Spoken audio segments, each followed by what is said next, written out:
Hello and welcome to the Big Me Kickoff. I'm your host, Kevin Noon. It is Monday, January 8th, 11:25 p.m. here on the East Coast. And obviously, there is news if I'm going on at this time of night to talk a little bit about the first great deed of Quinshon Judkins' Ohio State career.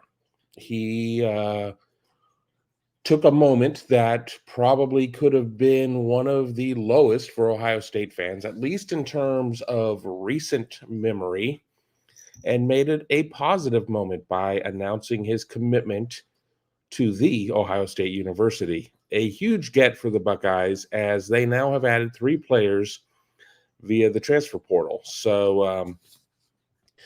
And it seems that people want to look for something to talk about, as we've already got about 65 people on the line right now, just in terms of the YouTube side of things. Not sure what we have on Facebook. Be sure to hit that thumbs up, give us a like, subscribe to the channel. We are closing in on 20,000 subscribers when it comes to our YouTube channel. That will be a big number for us to hit. I want to thank everybody who has subscribed and urge anybody who's not subscribed to get on board. I may be flying solo on this show. We know that it was not a great night to begin with in terms of the game, and I put a question out on social and said, do you want to do a show for 20 or 30 minutes talking about, the news? And people are very excited about Judkins, and we will get to that in a second. We have it, we have some questions already in the queue at this point. Nobody wants to talk about the game, but I think that it is important to have the backdrop of the game to explain why this is so big. I had an alert on Quinshon's account. We know that he came on campus over the weekend, took his official, or I guess it was an official. I guess it doesn't really matter at this point. And everything was looking pretty good. But, we had not heard anything really in particular. There were no interviews I read anywhere in terms of how the visit went or any of that good stuff. The second the game ends, my alert goes off. And Quinshon Judkins tweeted out a verse from the Bible, and I'm like, okay, well, there could be some news there. And then there was a graphic. There were 2 graphics. One was kind of a statement, and one was the actual graphic of him saying that he is committed to play at Ohio State. So this is a huge get for Ohio State. And, let's go through a couple of questions and comments first, and then we'll get into the brass tacks. And again, my plan is to go 20 or 30 minutes, late night for all of us. I had a couple beers early, but I only had 2. So I'm not tweeting and drinking. We're not getting one of those types of shows. So sorry, or, good. I mean, the shows where I am drinking, I might end up having to eat 150 pickles. So let's go through here. Hamas Hero, crappy night watching TTU and win it all, but help is on the way. LFG, OH. And we got an IO here. We are not going to punch through any Michigan comments, period. I'm running the show by myself, so I don't really have the opportunity to moderate the chat. So if you don't like what somebody's saying, just mute them. Just mute them at this point. They can have their little celebrations up north. That's fine. You won for now. But that's all I'm going to talk about the game. That's all I'm going to talk about it, because it's not really what this audience wants to talk about. And the second I start talking about it, we'll see the numbers go down, and I don't necessarily want to do that for my first Big Me kickoff of 2024. It's been a hot minute since I've done one. Been on some of the other shows on the channel lately here at youtube.com/Buckeye Huddle. The CT Foster, super glad I decided to watch Zero That. Really wanted Judkins. Super pumped about this. Absolutely. We got Rob saying OSU's killing it in this offseason. Obviously, they picked up Will Howard. They picked up the tight end from OU, from Ohio University. I think it's like Will Kaczmarek. I've not heard a pronunciation on that one. Mika Hanna says, awesome. Thanks, Kevin. Go Bucks. A lot of people saying hello to each other. Let's just kind of scroll through some of this. Ryan Dawes right here says, this does ease the pain. It helps ease the pain. And that's important, because it was painful watching the postseason, Ohio State's postseason. I guess the only good news we can say there was in terms of the New Year's Six, it was the first one over with, and we were able to get on with our lives. And that means turn the page to 2024. And that's something that Quinshon Judkins will certainly help the Buckeyes with, Ohio State fans with, a lot of excitement. Full disclosure, I've watched a lot of Quinshon Judkins. As I said on a show earlier today, my wife is an alum. She got her bachelor's from Ole Miss. So we watch a lot of Ole Miss here. Now, I'm not necessarily around to watch a lot of the games, as somebody is calling me right now, probably to celebrate the move, but we're on the air, so they're going to have to wait. I'll send them a text message once the call ends. Watched a lot of Ole Miss this year. I mean, sometimes on replays, and he is a super talented player. Just a tough runner. I'm sending a text message to my buddy now, so he just knows that we're on the air. Maybe he can join us. Oh, he must be watching the show, because he mentioned something there. So there we go. That's good to know that he is watching the show. Now, with Judkins, can be a 30 carry type of back, but he's not going to have to be necessarily at Ohio State. Now, a lot of it's going to come down to what happens with Trevion Henderson. We know what Ohio State has right now. Dallin Hayden is back. A couple of incoming freshmen. You got James Peoples out of San Antonio. You got Sam Williams-Dixon out of Pickerington North. I really think that this whole move sets the stage for Trevion to come back.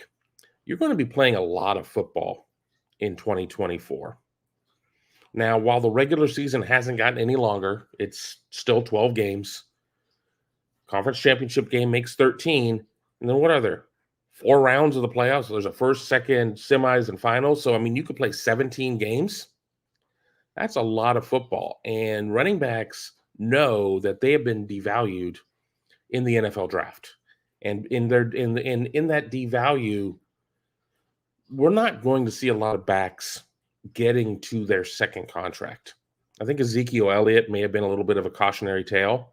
Jerry Jones wrote a big check there, and Zeke is now with the Patriots and really, very much on the downhill of his career. I mean, backs can be very replaceable. So you want to have as much tread on your tires as possible. You want to make sure that you're putting the best reps that you can on tape. So there is nothing wrong with saying, I'm cool running 17, 18, 19 times a game for attempts, and the other guy gets 13 or 14, and then maybe it's different in the next game. We flip-flop, ride the hot hand. I think all of that's there. So I am still of the mindset that Trevion is coming back. We have not heard anything official. Don't believe any of these fringe accounts out there that say that they know anything. Until you hear it from the kid's mouth, we don't know. But a 1-2 punch of Trevion and Quinshon would be as formidable as any 1-2 punch out there right now. And I think when you throw Dallin in as your change of pace back, and I think that James Peoples is going to have to get some carries. I think that Ohio State is really reshaping its offensive personnel in a lot of ways. You bring in Will Howard. You bring in a new back. You bring in McLaughlin from Alabama, whether that's guard or center. Probably bring in another offensive lineman. And then if the reports from Football Scoop are true about the changes that are still coming in the Ohio State coaching staff, and you bring in an OC, I mean, we're talking about a very different animal at that point. And if you bring in an OC, then Ryan Day is free to become more of the head coach and less of the OC play caller. And when Ryan Day was not as involved with the defense, yes, year one under Jim Knowles had its issues. Too many big plays were baked in. Year two under Jim Knowles, a lot better, maybe not aggressive enough at certain points. I think year three is really kind of the important year. And as you see changes starting to be made, Perry Eliano out, he'll move on to somewhere else. We've not heard a name necessarily. We have some ideas of who they may be looking at, but Ohio State certainly has not made a hire in terms of Eliano's position. But I think that Ohio State has had a little bit of a soul cleansing in terms of last year. And so many programs should be so fortunate that their soul cleansing comes on the back of an 11-2 season. But when you're Ohio State, it can, because you lose a game to that team and it keeps you out of the college football playoff. And then you go and you watch them win the college football playoff. You go and see your program fall into a bit of a state of flux for the bowl game. And credit to a lot of the Ohio State players for coming back and playing in the game. And there's no beef with Marvin Harrison Jr. for not playing in the game, because honestly speaking, I don't know how much that would have made a difference with where Ohio State was at quarterback, with the departure of Kyle McCord, Devin Brown getting hurt way too early in the game, and then Lincoln Kienholz being thrust into an impossible situation. But you sit there and you have Ryan Day sitting at the dais with Eli Drinkowitz of Missouri, who just extols the awesomeness of having to check his ego and give up play calling, and how it's made them a better program, and how this, that, and the other.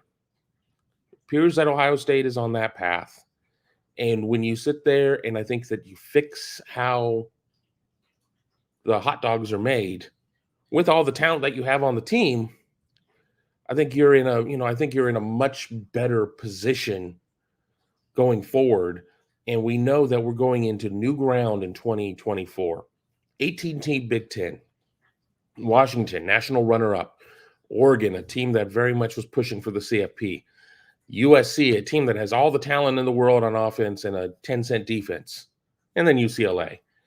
And you change up how the scheduling works. You're not playing in divisions anymore. You're not going to have those 2 games against Rutgers and Maryland. I know Maryland at home is a different beast than Maryland on the road, so on and so forth. 2 losses on your 10-2 probably gets you into a 12-team playoff if you're a top team and you have some good wins along the way. We're getting into a very new scenario, and I think that there's a ton of weight on Ryan Day's shoulders. He's heard what people are saying. We talk all the time about they try to insulate themselves. They don't want to hear, they at the Woody, they shut out all the noise. Well, that's impossible. That's truly impossible. And he knows that's there. He knows there's a new university president, Ted Carter, that just took over the program, the university on Monday here, January 8th. A new AD is coming at the end of the academic year, with Gene Smith stepping down and riding off into retirement. So it's not the president that hired you. It's not going to be the AD that hired you. Your flank is exposed a little bit. So Ryan Day is pushing the chips in. And fortunately, I think Ryan Day and pushing the chips in is different than Jim Harbaugh pushing the chips in. Whether or not Jim Harbaugh knew about any extracurriculars that were going on, I guess we'll find out about that down the line, or which assistants may have known about extracurriculars going on down the line. But we all remember the quote about, "We're going to beat Ohio State or die trying." We know that it's just a cheeseburger. We know it's just a cheeseburger. Okay, we weren't really recruiting in a dead period during COVID. It was just a cheeseburger. Multiple investigations going on there right now. But tonight is not the night to talk about that. That's such sour grapes, Kevin. Let's not get there. Let's be bigger than that. And Quinshon Judkins is bigger than that. And I'm pulling up some stats. I know I've gotten really bad about pushing questions through. I apologize. Again, this was not a planned show. This certainly was not planned to be a by myself show in a lot of regards, but that's what happens with live television. Sometimes that is the case. But we look at Judkins, and he's had about 270 carries a year, 271 in 23, 274 in 22. His yardage went down a little bit in 2023. He was at 1158. He had almost 1,600 yards in 2022, but his touchdowns were very similar, 15 in 23, 16 in 24, but his yard per carries went down 4.3 to 5.7. You know what Quinshon did not have at Ole Miss? Trevion Henderson. Now, again, we don't know if Trevion is coming back for sure. I don't want to leap to any conclusions at this point. I believe he's going to, but that's just my belief. But let's kind of scroll through here and just see where we are right now. A lot of people talking about not being happy about what was going on. I apologize for anybody that I'm way behind on. I'm at least 10 minutes behind on questions. Christopher Judkins commit? Yes, he did. Yes, he did. He committed to Ohio State. We have somebody saying they didn't know that Ohio State had the dollars to get the kid. I think that I think it's an all hands on deck. I think that NIL really had to come together here too.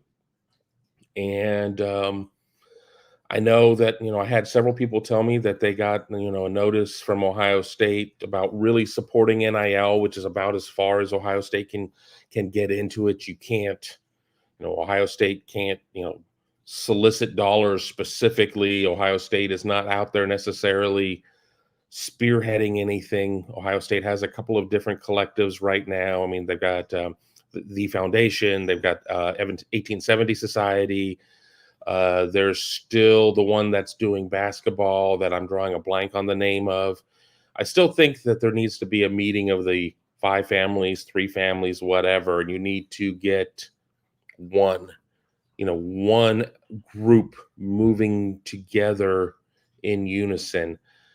I think that NIL needs to be something that is there to benefit these athletes. I think it needs to be something that's there to benefit the reputation and the notoriety of the school and everything. I don't think it needs to be an ego-driven type of thing. I don't think it needs to be look at me, I'm doing this. I think it's better off if you don't know a lot of the names involved with NIL. Now, former athletes, that's different. Cardale Jones is Cardale Jones, and I think that's a big deal or something like that. But I think that there needs to be some sort of NIL collective summit to, I'm going to say, find some peace, but that makes it sound like they're warring factions. And I think that they're competitive against one another. I'm not going to say warring. Warring is a little too broad of a thing to throw out there. But I think that they need to be working together. I think that we don't need to have this kid is part of this group and that kid is part of that group. And, I know people in both of the major collectives. So I have to choose my words carefully because I don't want to get a call in 5 minutes or 10 minutes or tomorrow morning. It's like, oh, I heard you went off on the collectives and you were not saying very nice things about our group or whatever. That's not the case. I just want to see them come together because when things are working, things like this happen. Things not like that on the TV over there. Things like the commitment of Quinshon Judkins. And I think that's for the betterment, and that prevents that from happening, which is still on my television over there. Still wondering if we ever got the EA Sports commercial about the football game or not. I will never know. Mika Hanna is asking, when is Trey McNutt committing? I am not sure on that one. It's January. We've got a long time at this point. I do know that Bill Kurelik over at 247 had an update on Dorian Brew, who is committing on the 24th of January. Have to feel pretty okay about Ohio State there. And here's why. Dorian's mom ran track at Ohio State. He is announcing on the 24th, which is his mother's birthday. Hey, Mom, I'm going to break your heart and not go to your alma mater. It just doesn't necessarily work out. Stranger things have happened, and you got to hold on to a kid. But that's kind of what I know on Dorian Brew. I've not really had a chance to chase anything down yet. We'll kind of get there at this point. Again, we're going to kind of burn through a lot of the negative posts or the posts about the team up north because I don't care. I'm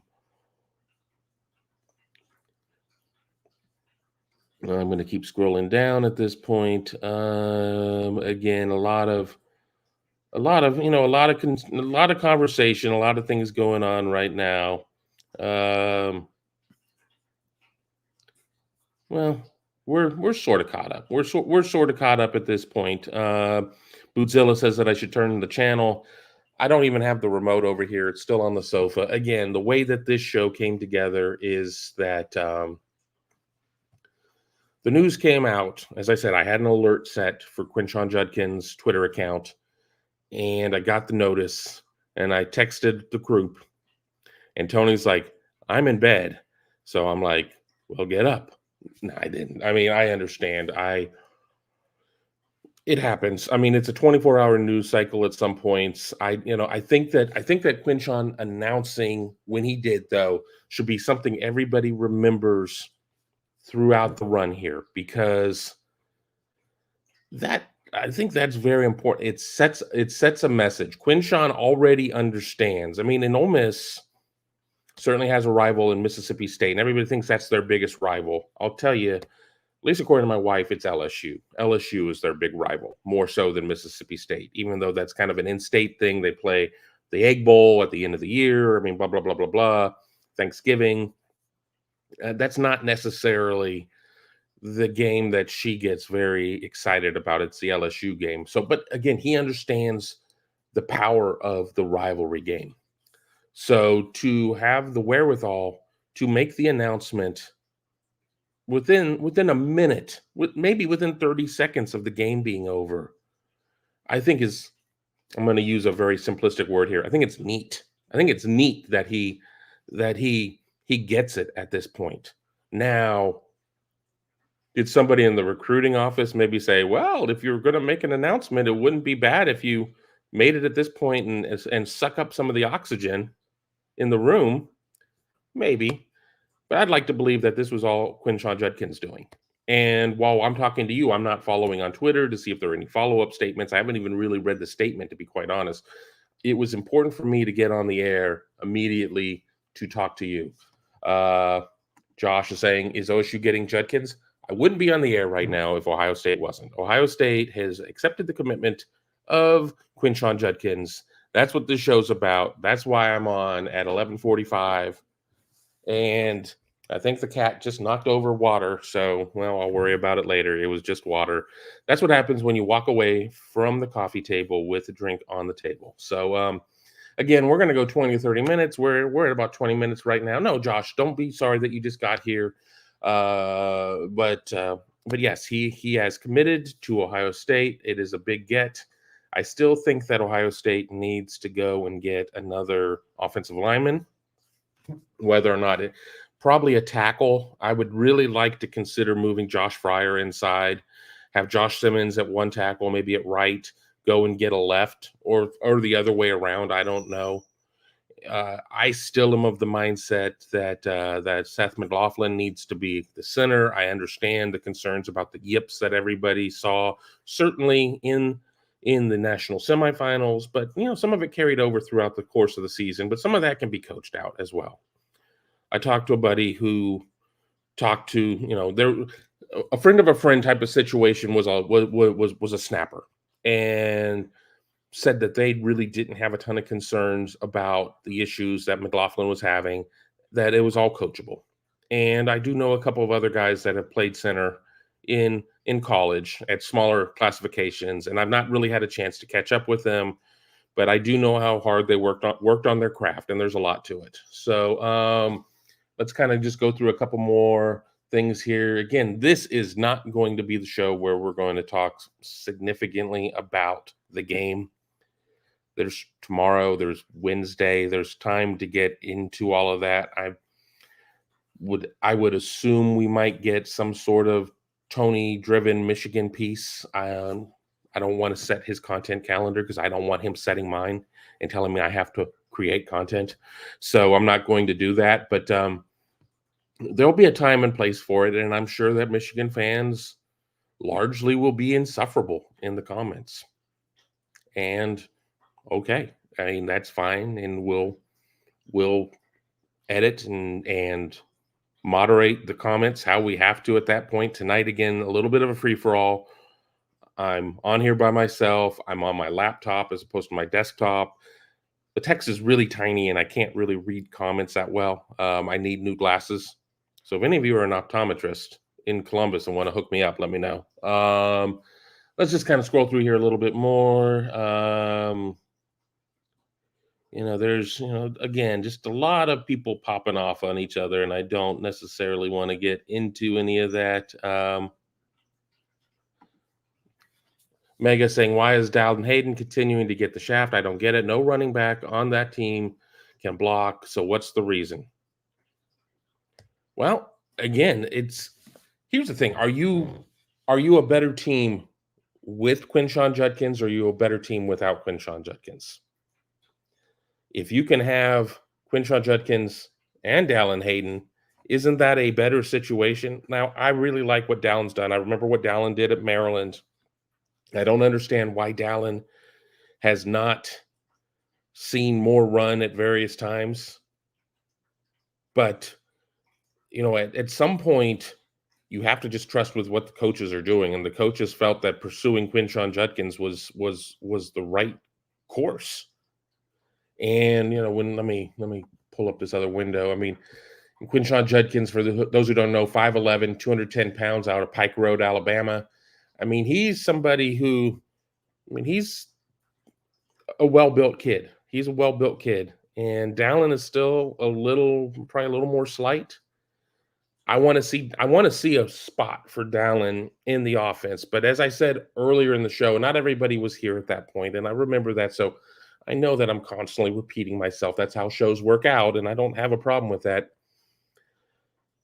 You're going to play a lot of football. If you're a good team, you're going to play 17 games. If you get all the way to the championship, if my math is right, 12 plus 1 plus 4. So there are going to be a lot of carries available. And people might be quick to say, well, Will Howard's going to carry the ball some. Yeah, that's fine. He is. But I think that we saw as the season went on, teams figured out how to adjust to the clock rules a little bit more, and we weren't seeing 45 offensive plays in a game. We were seeing closer to the number, minus a couple from what we'd seen in previous years. So there are going to be games of where if Trevion comes back, he might only get 8 carries in a game, or, you're certainly not going to feel as bad about resting a guy in a situation if you have more depth in the room. So I get it. There's a lot of loyalty to the guys who picked Ohio State out of high school. But we live in a portal era too. And people have got to sit there and just embrace these portal guys that you're going after and hoping that they're going to be able to be impactful. Let's not forget that Ohio State went to Ole Miss and got Davison Igbinosun. Again, I'm tired right now, so I apologize again. Keeping you guys up late. It is 7 until midnight. We're going to take the show till midnight. Then I'm going to bed. He had a tremendous impact here, year one at Ohio State. And that's not to say, well, just because he went to Ole Miss, that Davison's going to be, or that Quinshon's going to have the same impact. But I'm going to tell you what, I think he is. I think he's really good. And not to speak for Mark Givler, who's not on the show at this moment, but, I had a conversation with him while we were in San Antonio for the All-American Bowl. He said that he thought that Quinshon may have been the best back in college football. And that's big. That's big. So, we'll see what happens. We'll see what the offensive staff looks like. Is there a new OC? What is the makeup of how things are? But if Ohio State's able to block for these guys, and you get somebody like Quinshon who runs the way that he does, it puts the rest of the Big Ten on notice. Now, it doesn't change the fact that the team up north, Donovan Edwards was a different type of back who had a really good start to the game. Again, I know I don't want to talk about that game too much. Quorum is done. You got, you've got Edwards. I don't know really what they've got behind him. You got to figure that they've either gone to the portal or may go to the portal. I've not really started doing roster evaluations of anybody else in the conference. So you got that team there. Wisconsin with the Phil Longo offense is kind of moving away from being that Braylon Allen power run type of team. But, if Ohio State is able to sit there and roll out receivers across the line of Emeka Egbuka and Carnell Tate and Brandon Ennis and Jeremiah Smith, and roll out backs like Trevion Henderson and Quinshon Judkins, it's going to be a pick your poison type of situation when it comes to stopping Ohio State. And it's a different situation than what Ohio State was in even this year. You know, big ups to everything that Mayan Williams and Chip Trayanum were able to do for the Buckeyes, but neither Mayan nor Chip necessarily are the complete type of package that Quinshon is. Now, each of them did things very well, but I think Quinshon is a more complete back, and I think that he is more of a complementary piece to what it is that Trevion does. And then again, to Mega's thing, you got to figure Dallin in there, and I think it's important to be able to get James Peoples in. You got to start playing younger guys more. And when you're playing them, you can't be running student body left, student body right, playing out the string. You've got to get these guys involved. Now, that's not me saying that if they would have done that, they wouldn't have lost Noah Rogers or Bryson Rogers or some of these other guys. Homesick is homesick in the case of Noah Rogers, and I think Bryson Rogers was a little bit below Noah in terms of where the pecking order was. But you need to start doing this more. People need to stop being so concerned about redshirting. When you're a program like Ohio State, if you redshirt a player, you're likely redshirting him for his next location. If you're that concerned in a lot of cases, and quarterback's different. There's certain instances that are different.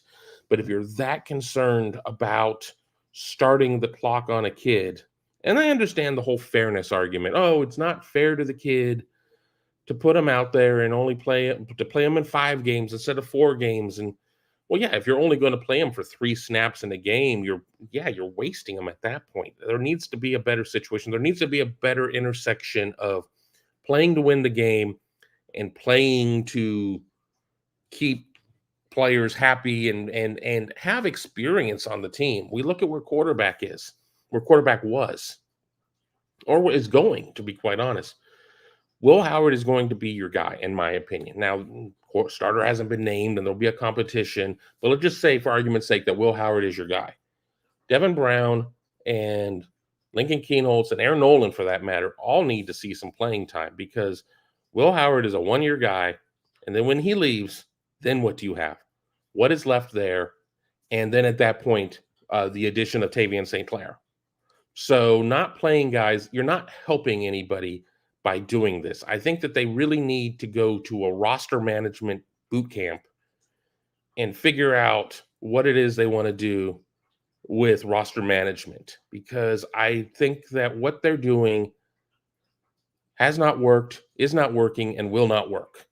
They've got to be smarter about that. And maybe it will be easier when you have your DC, your head coach of defense, Jim Knowles, and your OC, your head coach of offense, to be determined, and then Ryan Day sitting on top of the of the Venn diagram of where, or the industrial flow chart, or whatever you want to call it, and be able to, okay, we need to do this, we need to do that. But when you're buried in your laminated sheets and trying to call plays, you're not necessarily picking up on everything else that is going on. So, that's my view there. But once again, we got a super chat, and super chat is the one thing that certainly will keep me on the air a little bit longer, even though I am so tired right now. Gavin Whitaker, got to get the backs outside the tackles for success. Yes. I agree. Yeah.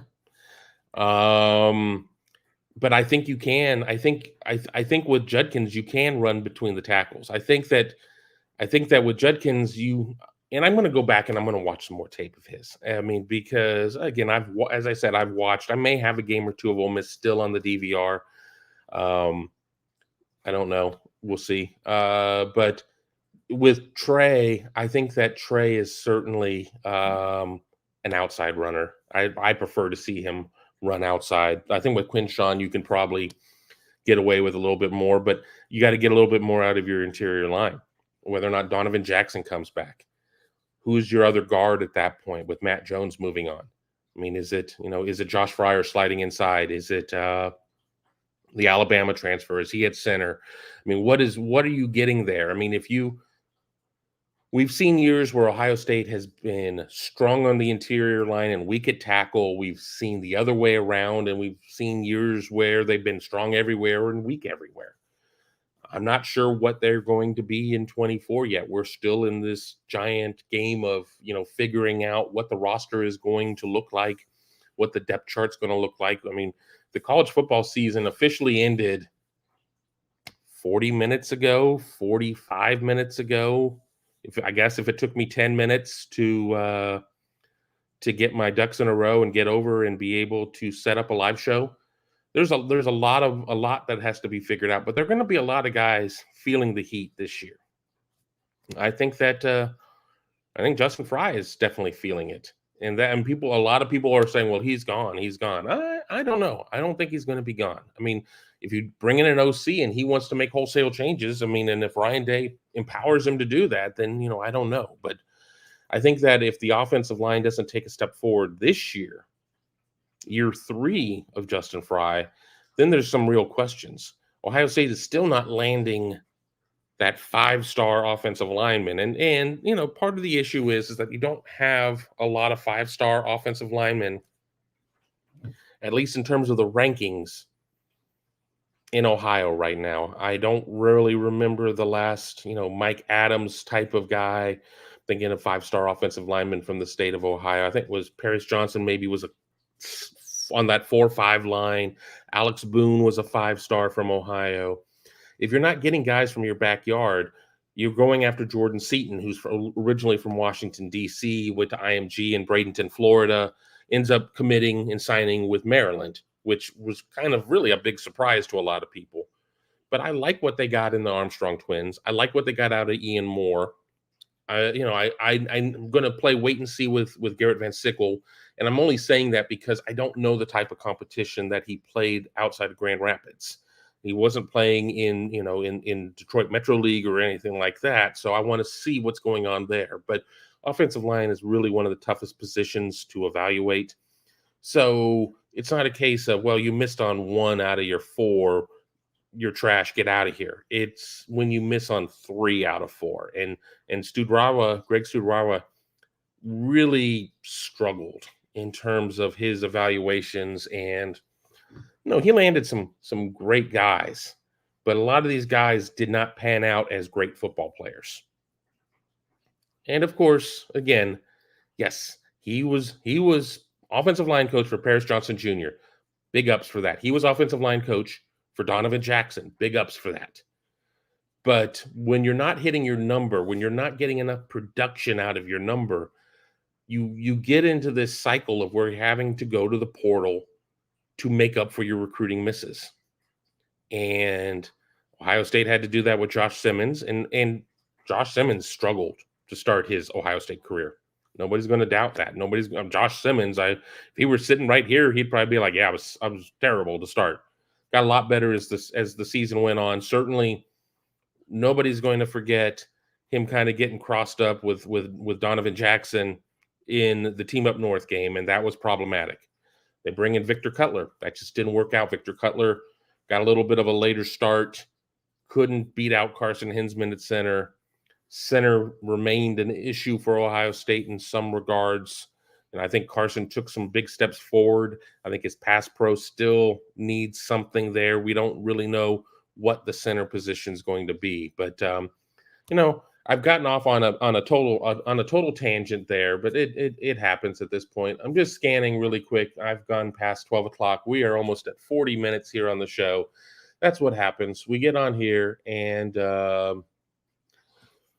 we enjoy talking. The solo show is definitely very different than when you got a co-host or a couple of co-hosts and you're able to go through this and think things through. But we'll see here. But I'm gonna call it a night. I want to go and surf Twitter a little bit, or X, formerly known as Twitter, and see what people are saying about this big addition of Quinshon Judkins to the Ohio State class. And as always, we will have plenty of coverage at BuckeyeHuddle.com. Be sure to sign up. Be sure to get all of the content there with Tom and Tony and Mark in terms of, with team coverage and recruiting coverage. And then we've got Ross Fulton, and we've got Mikey Pettit, and we've got Devin Radcliffe doing X's and O's. There's going to be a lot of stuff coming up here with the portal, with the coaching searches. For the price of a crummy delivery pizza, you can get a month of the best Buckeye coverage out there. Talk to Buckeye fans from all across the world, honestly. And, give us a shot. I think you'll like it. And be sure to leave us a thumbs up. Like the channel, subscribe to the channel. If you're listening on the podcast channels, leave us a 5-star review. It helps us with our distribution as well. But until we meet again, and I have a feeling we'll probably be talking again tomorrow in one way, shape, or form, I want to wish everybody a great night. Congratulations to the Buckeyes on landing Quinshon Judkins, and I'll talk to you all very soon.